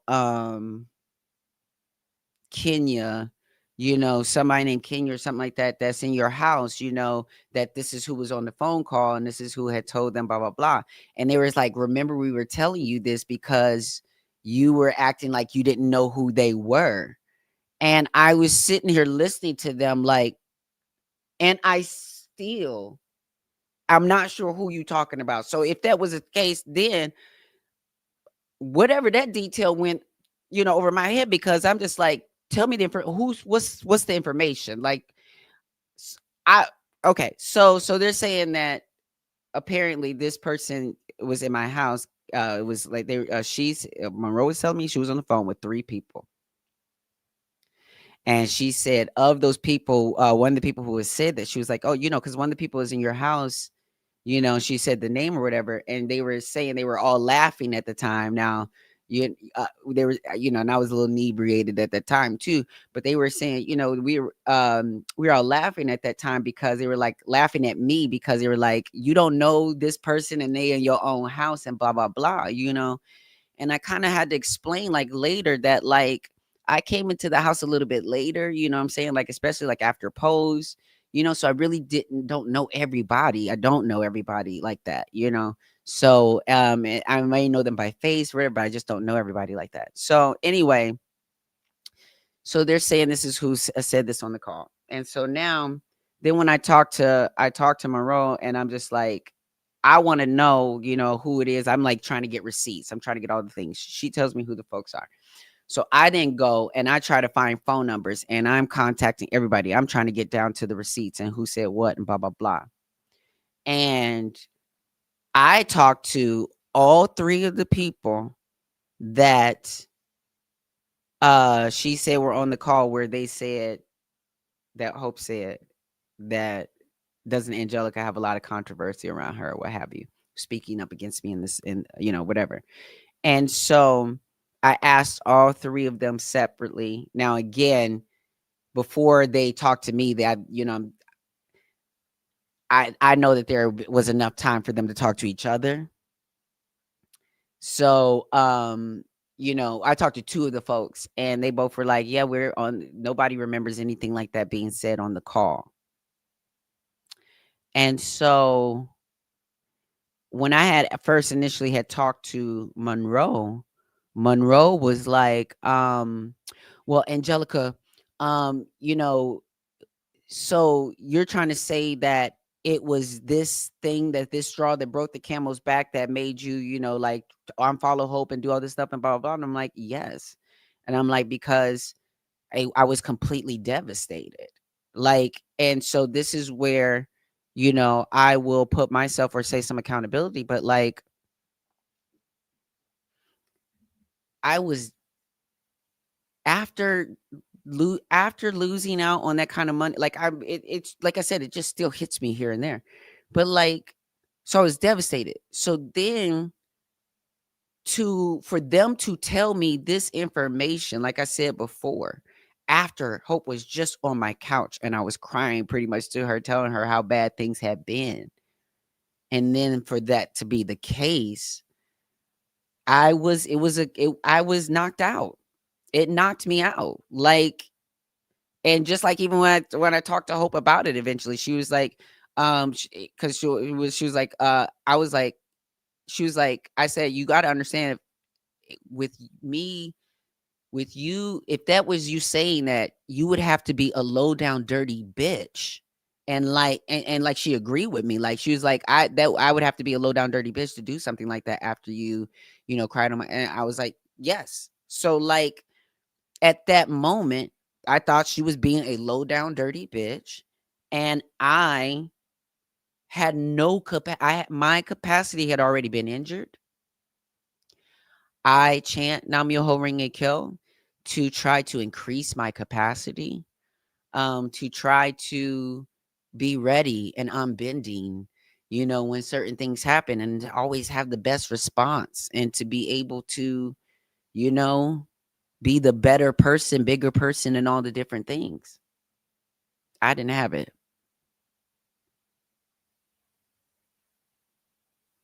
I didn't have it. And not only did I not have it, I'ma just say this, it really, there's so much going on, and it's so layered in our community because there's just been a lack of accountability over the years. And this situation is an accumulation of that. So it's two-sided.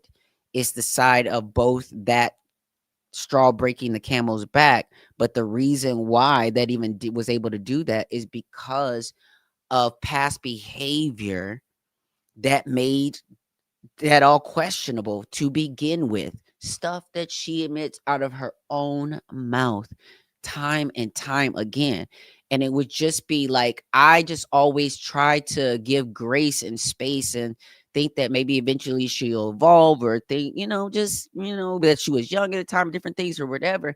And it just seemed like from the first time with me and the second, whatever, it just seemed like incident after incident after incident of kind of questionable things, and not an evolution or about, what have you.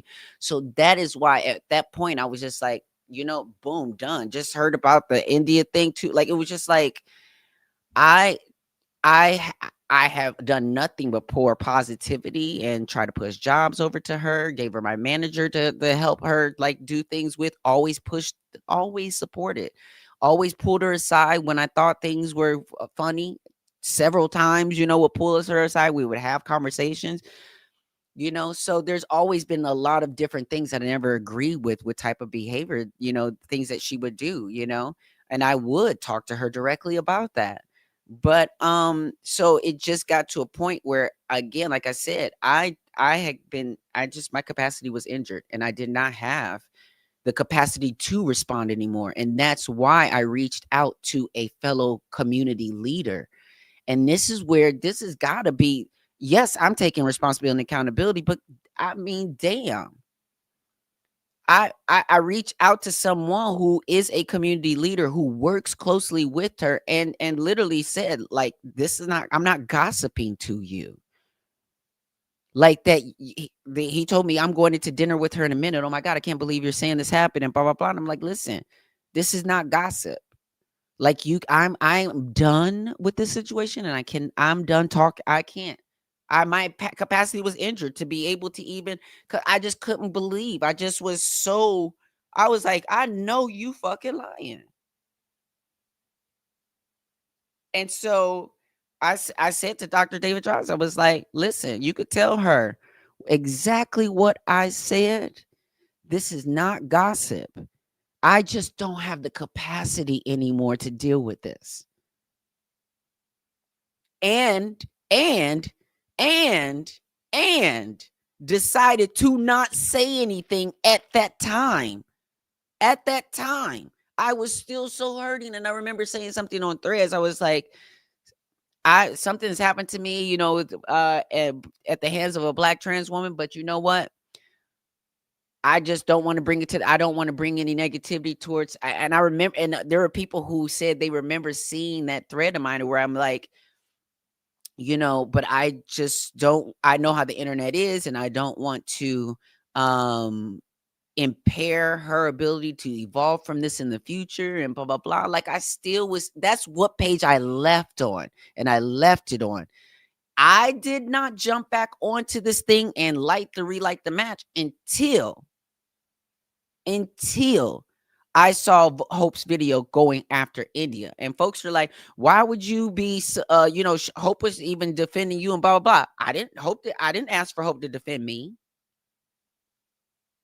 I didn't hit up a bat signal and say, Hope, there was no ambulance, there was no call and for her to run into the scene. And the reason why is because this is a situation where I felt like it was a narcissistic move for her to make that situation about her. When India's crying on there about Ryan Murphy, calling out Ryan Murphy and blah, blah, blah. She mentioned Hope's name in that live. But it's like, oh, now you crying this. But when I was crying and saying this and blah, blah, blah, and doing all this kind of stuff and having all this heat and yada, yada, and like going in and I'm like, and then trying to, and I guess defending me or whatever. But it's like, India and I have already had conversations about this. Not only have India and I already had conversations about this, India and I have actually had an argument. Like her and I have had words years ago. That's why her and I are like this. That's why we so thick as thieves. That's why we support each other the way we do so hard doing our activism and everything, because we're now like real friends. We have fought. We had words and like, and we also had apologies between us, like both ways. I apologized to her. She apologized to me. So without knowing information and knowing what relationships people have and what conversations people have had already and what accountability people have tried to take directly with me, but instead you bring this energy and doing all this stuff in the public eye, like basically dragging her in the public eye. That's when I was like, okay, because we don't never do this. This is not what we do. We've been talking about this for years. We don't do this. We don't fight in the public eye because this, that, and the third, and the community and all the things. We don't want people to know the and then the things. So we didn't do it. And then here we go. And I'm like, the only thing and again, I said what I said in the comments that I've been unfollowed Hope. That's when I revealed that I unfollowed her because of the information that I heard, but I still hadn't said anything. So then again, when she was going off and doing all the things or whatever, that's when I'm like, so that's how that all happened out of order and out of the things or whatever. I can take accountability because I can honestly say what all I was literally, and I will say this as well. I don't know how else to say this. Everybody is playing a game. And so many folks knew very well what was happening with me and that I was being suppressed and erased and all that because of my advocacy for Palestine, and really just looking at me like, ooh, girl, you know what I'm saying? Like, ooh, you know, girl, you should be quiet, all the kind of things. And I get it, right?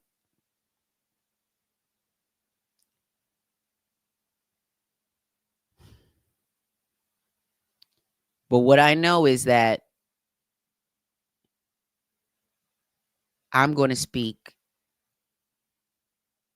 and say that I'm going to speak to my hurt and say that I am deeply hurt by so much of the community. I am 44 years old. I have been in this community for decades doing grassroots organizing, creating change, all these different things. We all know about the intersections of Palestine, of things that are going on around the world and all these different things. And maybe we didn't know all the different things, blah, blah, blah, but there is so much lockstep stuff that we have trained for. And people are really acting obtuse. I'm talking about people who are in the movement. We can get to community folks in a minute, other community folks, but like, I feel abandoned by so many people who talk that talk, who talked about capitalism and white supremacy and all the different things. And this was that one issue that everyone knew was too hot to touch. And it revealed who was really about that life and who wasn't, who was willing to, because here's the thing. I don't give a damn if you were supportive of Kamala and blah, blah, blah, whatever. I get it. She was the best option out of the two options you think you had.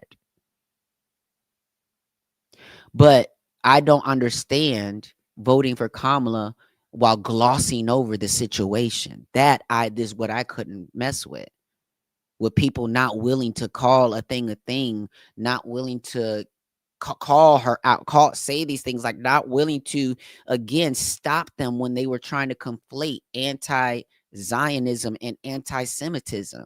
And now here we are with them on Meta, people who have been now appointed to Meta, now saying anti-Zionism is anti-Semitism. And y'all want folks to be all upset at Trump and these things, blah, blah, blah. And yes. But y'all don't want to acknowledge where this road got started to pave, where the road started being paved at.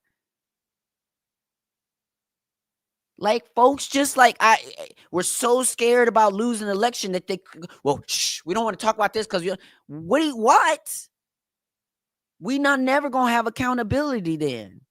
And so, like, I feel abandoned by people who were supposed to be standing next to me in this and not seeking personal gain out of all these different situations and not trying to, you know what I'm saying?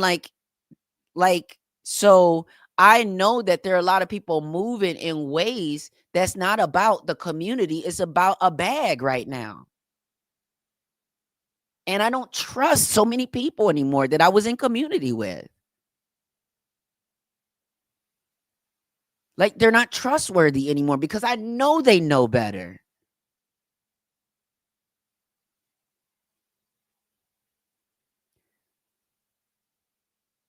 And so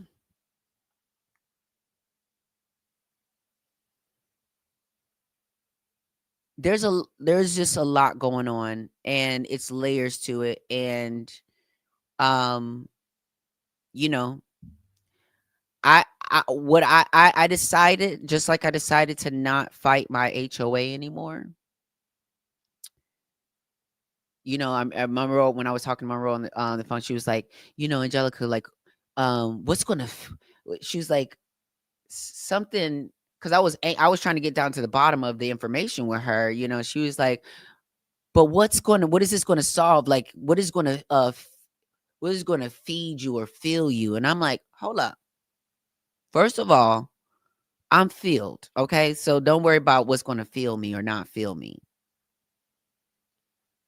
I'm concerned right now with the truth. And I'm just a little confused that if somebody said that I said something or whatever, you're not going to get away with saying Angelica Ross said something I didn't say. Or lying that you didn't tell me something, because I'm going to go directly to the spot and blow it up. Meaning I'm gonna blow up the spot being like, yo, so what was that you had said to me the other day on the phone? Okay, tell that to so and so. Like, because you're not going to be lying on my name. That's how I feel.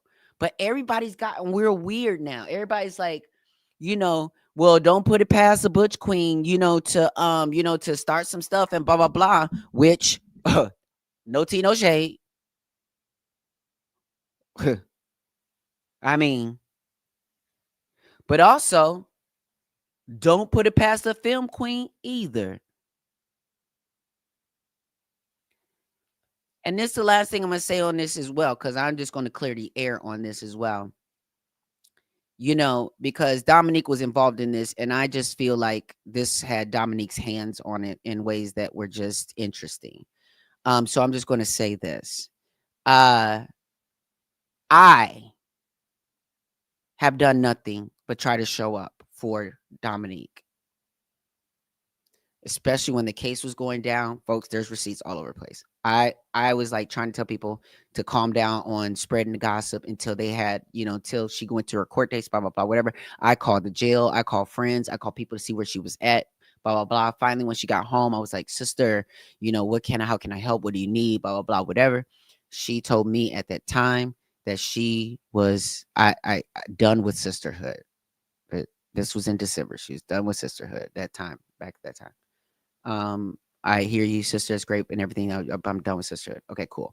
So I took that maybe for the reason why she didn't always answer my text messages. Like if I text about music, us doing music again, or about the Trans Tech Summit coming up, I would have to kind of keep, following up to see whatever. And I know she was busy doing other things too, doing the TS Madison House, doing other things. So maybe she just didn't have the time to, follow up and blah, blah, blah, whatever. But when she did finally get engaged with me was when she told me she had something to tell me at her birthday party. And that's when the next time we had connect. Well, we did. She came to the Trans Tech Summit, and then I went to the opening at the TS Madison Starter House. And then I went to her birthday party, and that is when she told me that thing, And again, now after I had, said all this stuff or whatever, now I see that she's trying to hold a kumbaya and sisterhood thing. And now, so I guess she's into sisterhood now. But what I know is that this did not have this was just did not smell right from the beginning. There's folks just act like mean girls, they we were smoking blunt, we were smoking weed and blah blah blah, and like they started reading me for my the forward or whatever, the intro or forward that I wrote to on Raquel Willis's book. Dominique was reading me talking about, she called her a ground or a thought leader or this, that, and the third, and blah blah blah, and they're gagging and laughing or whatever, and I'm like, but she is. I'm like, for her age and blah, blah, blah. She started this thing. She was speaking at the Women's March and blah, blah, blah. And mind you, as I'm saying this, I'm laughing because I, smoked a little bit too, but I'm literally doubling down on what I'm saying. And I was like, I believe that because I believe what I said. She's this, she's that, and blah, blah, blah. But they were laughing as if that she's not those things, And so it's just like, I try to stay out of the fray, but it is just so difficult in our community because everywhere I go, everywhere I go, because I got trans tech, and then I had the acting thing and being a celeb, doing all this other stuff or whatever. When I would come into community spaces, I would talk to this girl, and then I would talk to this girl, and that girl would tell me, I don't talk to that girl. I don't fuck with her. I don't fuck with her. I don't talk. I'm like, well, damn, y'all don't. So I gotta move. I'm moving around. I'm like, this one don't talk to this one. This one don't talk to this one. And it's just like, and I'm trying to stay out of it. But here I go getting pulled into it. And this is the information that's being told to me. So I'm not trying to play these games with y'all. That's why I be saying everything. That's why I be telling everything. Because I'm not interested in playing these games. I'm not interested. There's no value to me in making up any stories about anybody, and keeping tabs on anybody, and competing with anybody. None of that. So that's why I just say, girls, tell the truth and shame the devil. Now, everybody, all the words and things that go about me, even when folks had a problem with my non-binary conversation and blah blah blah, whatever, ain't nobody brought it to me. And the one person that did brought it to me incorrectly, and I had to check her. We were having a lovely conversation. It was going great at first until she kept interrupting me and calling me transphobic because I was messing up on the pronouns accidentally in the phone conversation, not speaking or seeing or looking at the person. And I would apologize. And it's just like, but you should know about these pronouns by now. And it's been an hour already. We've been on this phone call. And it's like, and the gag was, that was the moment I thought about the conversation with Craig over at Fag Talk, being mad about not wanting to use people's pronouns. You just want to call them by their names because of how people get upset and blah blah blah. And I'm like, trans people and we don't care about that shit and blah blah blah. Don't nobody be doing all of that. If you willing to ask and apologize and say whatever, everything is good. But here I am on the phone with a cisgender woman trying to be in defense of Deshaun, and is like going off on me and saying all these things, and then saying, thinking that they know more than me, having a one up on me, and trying to get academic and saying, well, then when you say that as a passable trans woman, that you take up a lot of space, and it should be something about the space should be taken up by more folks who are as passable and this, that, and don't have these privileges, blah blah blah. And I'm saying, yeah. And she's like, well, y'all just don't be talking, but you don't talk about that and blah blah blah. It's like, you don't know what I talk about because you are not in community with my community. You don't know what we talk about. You don't know what books we have read.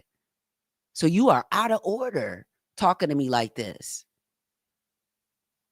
I've been fighting for this.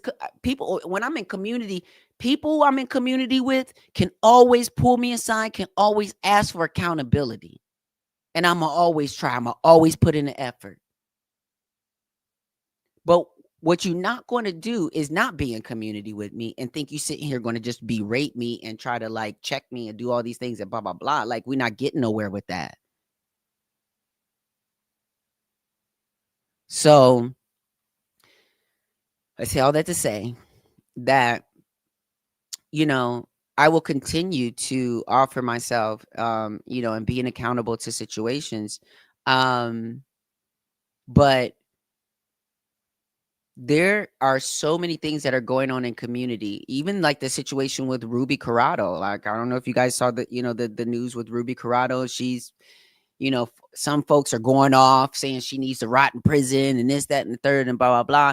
And Ruby, you know what I'm saying? Like, Ruby was doing Ruby, when I was in DC, Ruby was, to me, I felt like Ruby was the mafia.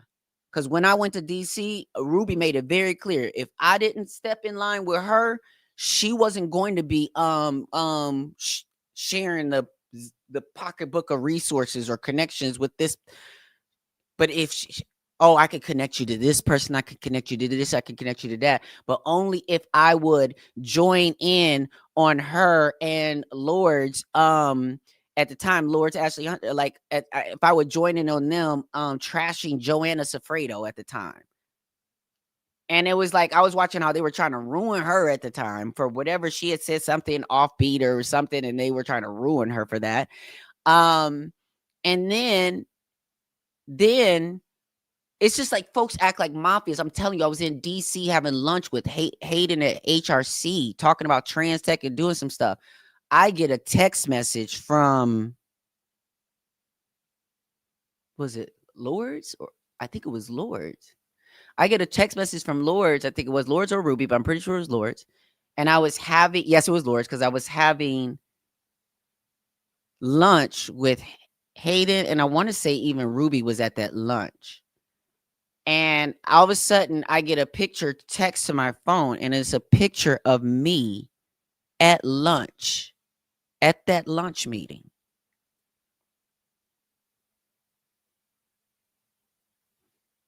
It's a picture of me at that lunch meeting, and she just says, "I don't take kindly to people consorting with my enemies," or something like that. It was something like that, and I'm just like,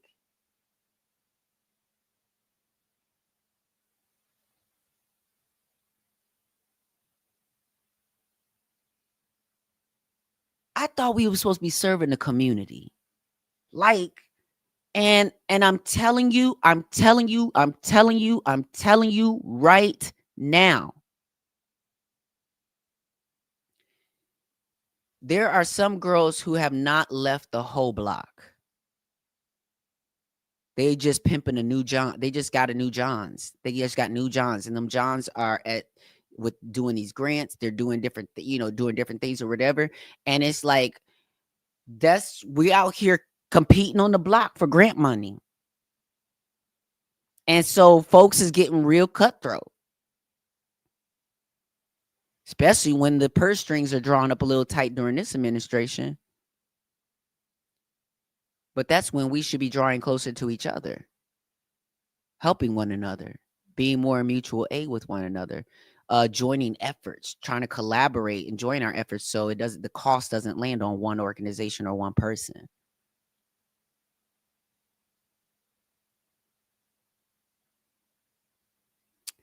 Remember to like, share, and subscribe. Join us on YouTube, youtube.com/Miss Ross. So yeah, I have decided to stop. I'm done. Okay. All right.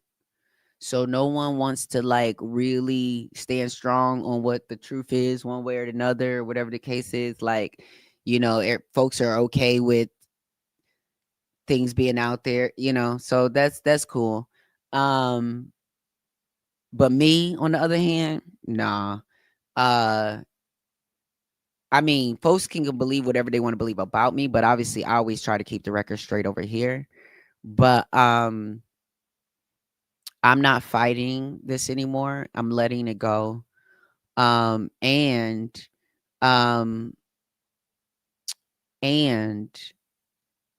that money that I'm missing from that speaking engagement a year ago, I just received a letter from the courts. And, I guess if we all agree to this like paid repayment plan or something that he's doing, that payments might start a year from the acceptance of the payment date or something like that. So, I think a year from now, I might start seeing some money, from that in monthly payments or something like that. But over the course of 4 years, I think they said. So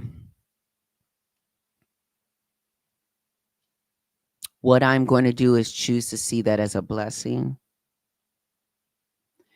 And I'm going to see it as a blessing because I am going to chant that every dollar be returned to me, even though I think they're saying that they're only going to pay 75% of what they owe.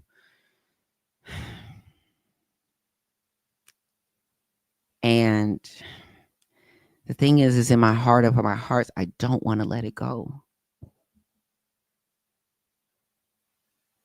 Like, I don't want to let it go.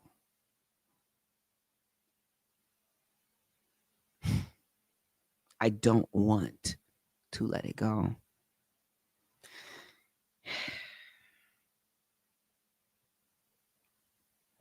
but I have to. But I have to. And so, but I have to. I have to for my own health. And so I'm letting that go. I'm letting the fight go with that. And I'm leaning into the value and the love in my new relationship. In the way that I'm doing things now, going forward. Yeah. So before I get out of here, I want to share something with you from a Buddhist friend. So I went to a Buddhist meeting this weekend, and they got up and spoke, and and gave some words, but they read this quote, and I was like, oh my goodness, please, can you send this to me, please? Because like that is that's just everything I needed to hear right now. And so I'm going to read it to you. So it says,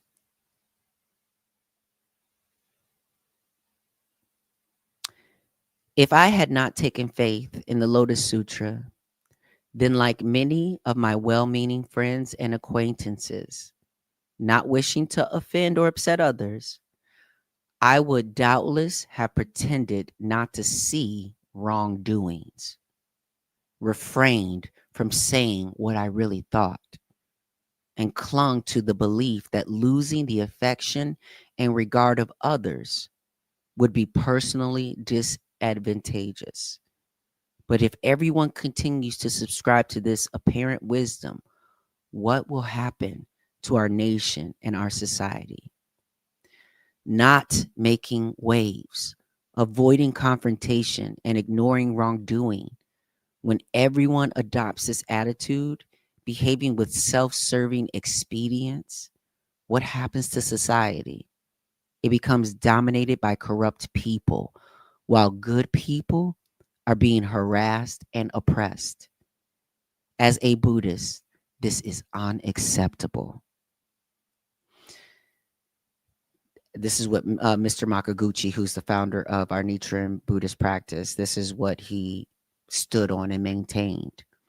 That's why he stood up resolutely to fight for good, to struggle against evil. He initiated this challenge because the true teaching of Buddhism is that we must not stand by and ignore what is wrong and unjust.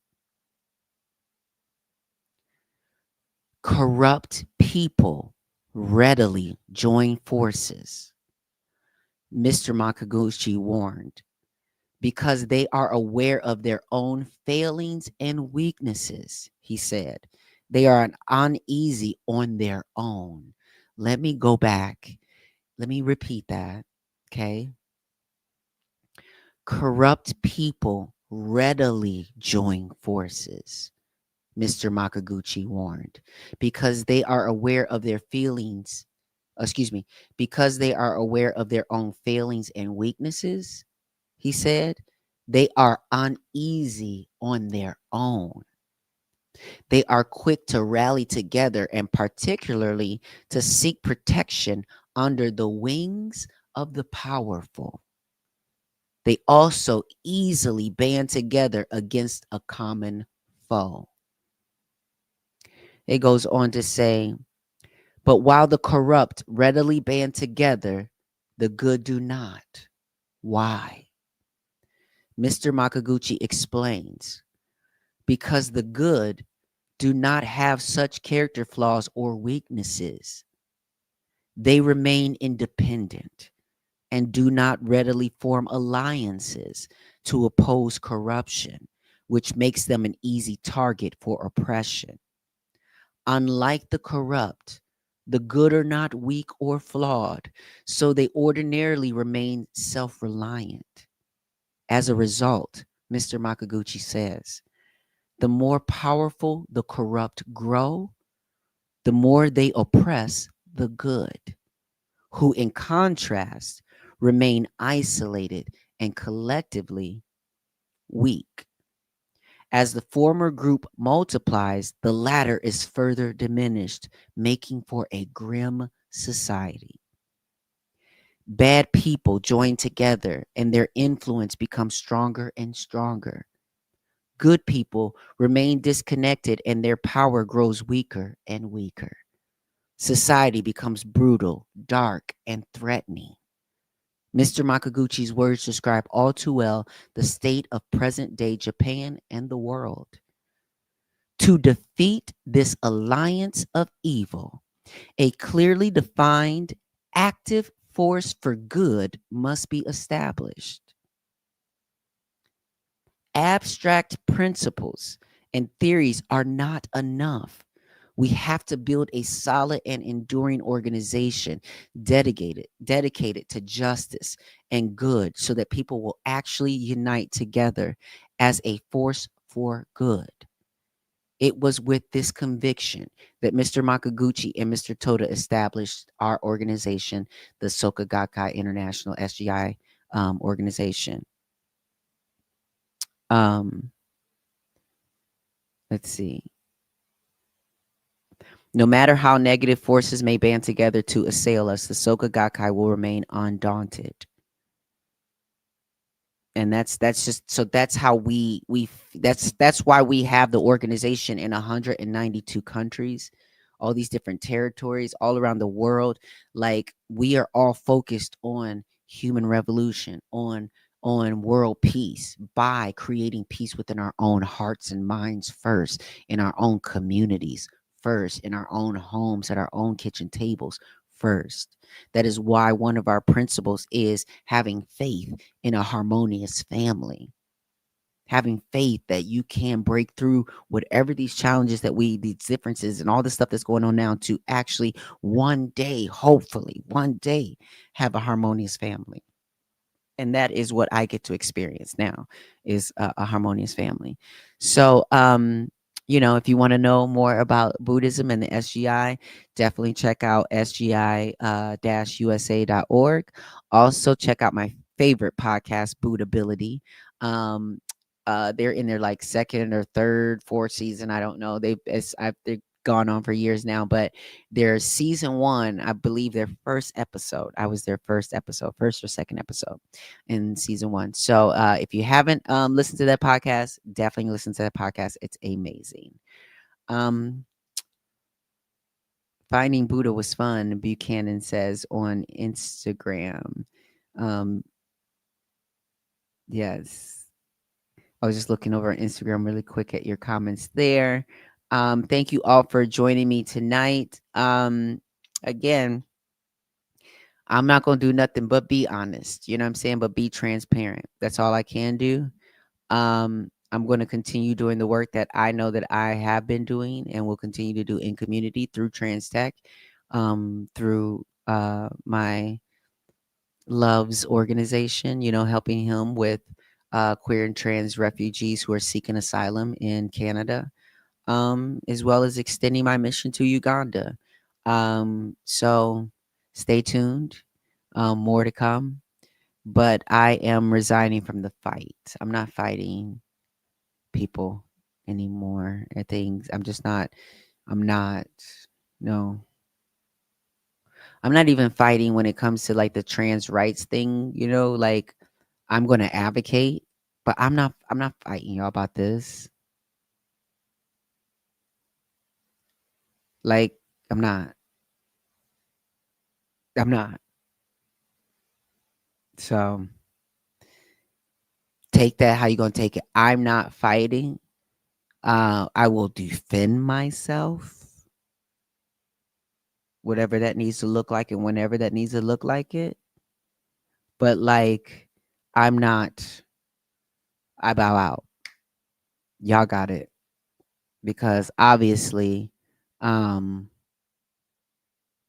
the things, yeah. Those who, y'all know where to find me, right here on YouTube, youtube.com/Miss Ross. Find me on the Winner Circle. I share more in the Winner Circle and will be sharing more in the Winner Circle in those private communities than I will be on social media, because obviously the cops are watching. I'm being surveillanced. And by the cops, I mean my HOA, but probably also the cops, the FBI, whoever else.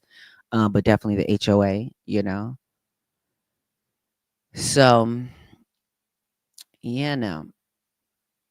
Thank you for sharing the space with us. Much gratitude. Thank you very much for being here. Thank you so much. Rick says, thank you so much. Wonderful interview. I always appreciate the exposure to folks I don't know about doing amazing things in the world. Yes. Thank you all for tuning in tonight. This has been No Opportunity Wasted. You know, we don't waste a single opportunity here. I hope you learned a little something. Yeah. And stay tuned next week. The show will be with Dakari. Lorette. I got to look at his name again, but I know that he is running for office in Alabama, I believe it is. And then he's the author of a book called Don't Flush. Child, wait till you realize where that title comes from. So, stay tuned next week for that conversation. If you missed this conversation, stick around for the replay or, hit rewind, whatever you got to do. But make sure you click like, comment, share, subscribe, do all the things, become a member. This is a great, you can become a member and get access to exclusive members only content. There's lots of members only videos that you don't get to see if you're not a member. And yes, I will talk with you all soon. No opportunity wasted.